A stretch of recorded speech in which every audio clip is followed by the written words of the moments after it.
Ready? Start.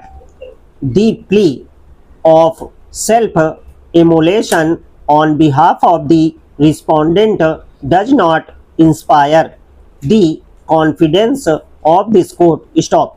The alleged conduct of the respondent in attempting to extinguish the fire and sustaining minor burn injuries does not, by itself, exonerate him from culpability. Stop. Such conduct can equally be consistent with an attempt to create an appearance of innocence after the commission of the offense. Stop. The defense witnesses are either interested or partisan and fail to rebut the consistent and cogent prosecution evidence. Stop. Motive assumes significance, primarily in cases based on circumstantial evidence. Stop.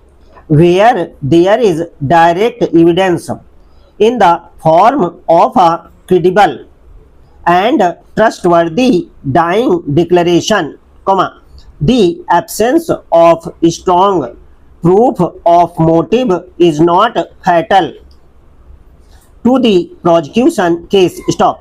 This position has been consistently affirmed by this court in Santibai versus State of Chhattisgarh, and Purushottam Chopra versus State of Delhi. Stop.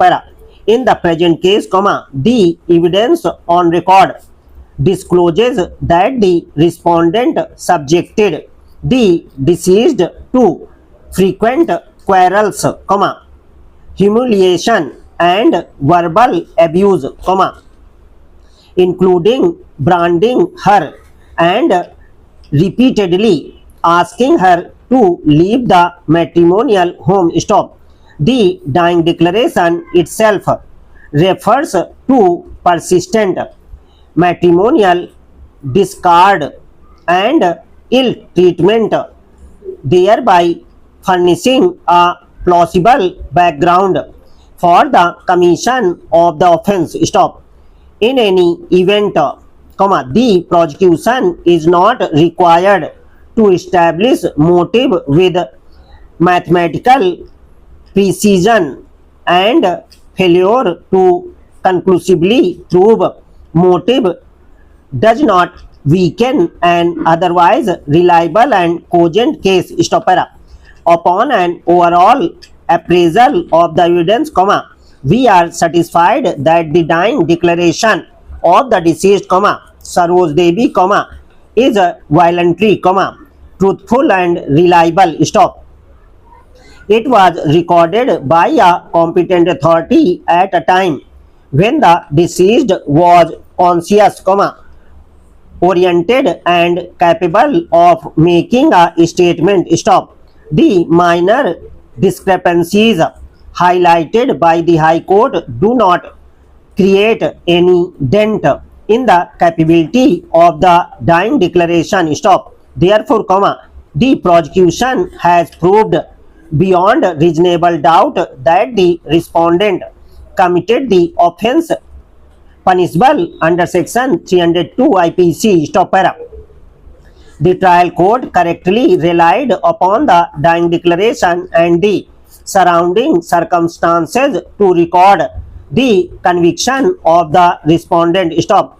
The High Court erred in discarding this crucial piece of evidence on speculative and hyper-technical grounds and in placing undue reliance on the testimonies of hostile and defense witnesses. Stop. The judgments relied upon by the respondent do not lay down any absolute proposition that a dying declaration must invariably be discarded in the absence of corroboration. Stop. Each case must necessarily turn on its own facts.